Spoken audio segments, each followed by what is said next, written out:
Conseiller sy mikarakara séminaire ary ihany koa manao conférence. Izahay zany dia manana offre ngezabe anankiroa izay mahasamihafa azy amin'ny société hafa rehetrarehetra izay miorienté ankizy. Izay aloha voalohany indrindra. Manaraka an'izay izay dia noho ny situation misy eto Madagasikara, ny crise économique sy ireo ankizy izay manana etaeta te handeha hianatra any andafy dia manana solution anankiroa izay offre tena ngeza be mihitsy ary tena manana misy opportunité be ho an'ny ankizy rehetrarehetra mpianatra eto Madagasikara. Voalohany amin'izany dia ny ankizy anankiray dia afaka bourse tanteraka satria misy offre izay omenay any tsiraray avy. Dia manaraka an'izay ihany koa misy an'ilay offre anankiray izay afaka lasa investisseur ny ankizy izay amin'ny fomba tsotra kely nefa ny fanaovana anazy. Voalohany indrindra zany dia izahay atao amin'ny global education dia amin'izao fotoana izao dia afaka mandefa ankizy any andafy any amin'ny pays any Amérique, Canada, any Europe. Ary misy amin'ilay offre anankiray dia spécialement pour any Amérique centrale fotsiny. Voalohany indrindra nefa dia ny ankizy dia afaka mandeha any andafy rehefa manaraka an'ilay procédure izay apetrakay atao anatin'ilay zavatra atao anatin'ny global education. Voalohany indrindra zany ilay ankizy dia manokatra compte any andafy izay misoratra amin'ny anaran'ilay ankizy ary amin'ny soratra amin'ny anarany tanteraka mihitsy ilay izy fa tsy hoe petraka compte anazy ary afa partir an'iny compte izay sokafan'iny dia afaka mahazo 90% amin'ny école izy maimaim-pony. Ary faharoan'izay dia mahazo tany ihany koa izy maimaim-pony izay misoratra amin'ny anaran'ilay ankizy mihitsy. Ary manaraka an'izay izy dia misy projet izay afaka atao eo ambonin'ilay toerana dia io projet io dia afaka ny université izay miara-miasa aminay any toerana izay moa zany dia mireprésenter any université Prince Lex Ostend University ary ireo ny université ireo ihany no manome an'ilay projet izay atao ambonin'ilay tany izay ahafahan'ilay ankizy afaka tonga investisseur. Manaraka an'izany dia mahazo an'ilay vola izay apetrany ao amin'ilay banque iny izy dia lasa mahazo taux d'intérêt 12% isa-taona.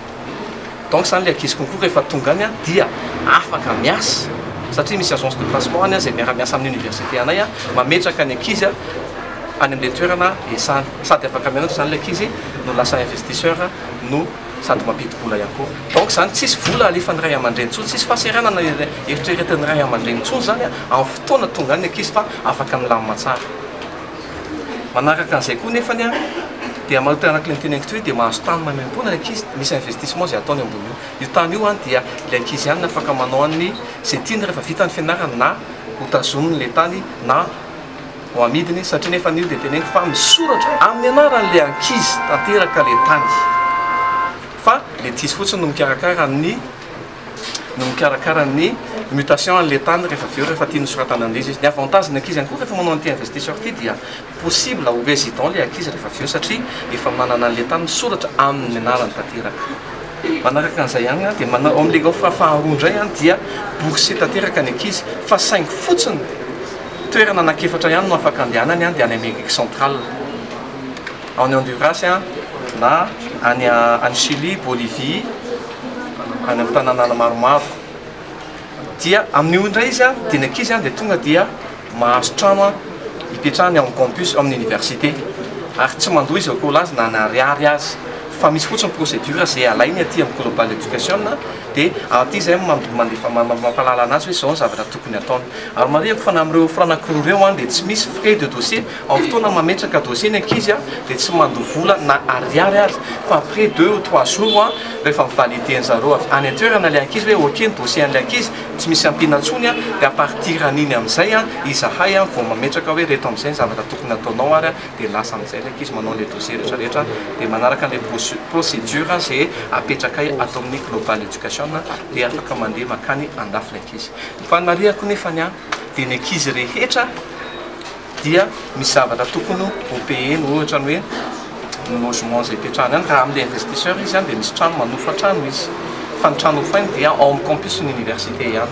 Karakara ny vizahany izy fa izay no mikarakara ny vizahany fa izy no mandoa visa. Dia fahatelo farany dia ny tenue koa dia misy tenue uniforme izay akaontsika tsirairay dia ny ankizy ihany no miantoka an'izany rehetrarehetra izany fa izay dia mikarakara ny momba ny écolaziny amin'ny zavatra rehetrarehetra hatramin'ny faritena izay tamin'ireo tamin'ny voalohany. Dia tsy mifidy taona fa manana master sao izy dia afaka mandeha akadoktorat rahatan'izay. Ny filière rehetrarehetra dia misy daholo ny filière rehetrarehetra akoatra ny médecine ihany zao nefa feno hatreto. Fa ny filière dia misy daholo ny filière akoatra ny rehefa manao an'ilay choix ianao amin'ilay choix faharoa dia iny misy filière anakefatra ihany no azonao atao dia ny agriculture, marketing, management ary ny tourisme. Fisoratana anarana zao dia efa misokatra nanomboka teo fa ny fidirana dia amin'ny septembre. Fa mariako fotsiny fa ny préparation de dossier anay dia pendant 6 mois.